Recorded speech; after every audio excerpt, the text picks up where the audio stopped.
standing beside her daughter, Andra Lehmanis of Lafayette, says there's no age limit when it comes to concerns about climate change. She wanted to come today, and she wanted to be here to make sure that people understand that kids want a healthy future and they want an unspoiled environment to raise their children in someday. The Lehmanis joined dozens of other demonstrators who say storing liquid natural gas is dangerous, referring to an accident back in 1973 where 40 workers died in an explosion at a Staten Island storage facility. The scale of the explosion was horrific.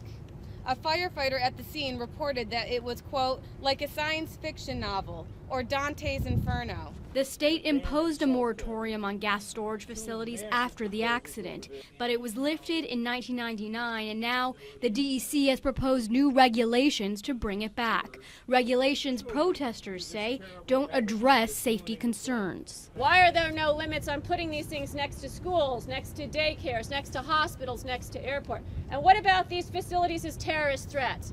There is nothing in the regulations that talk about any of those issues. For its part, the DEC says those issues are already outlined in national standards, which New York permit holders will have to adhere to. Even though the regulation doesn't have many details, those details are all through the standards that people who want to get a permit are required to follow. In today's informational session, DEC officials outlined the new regulations and took questions. However, a formal public hearing will take place on October 30th at the DEC headquarters in Albany.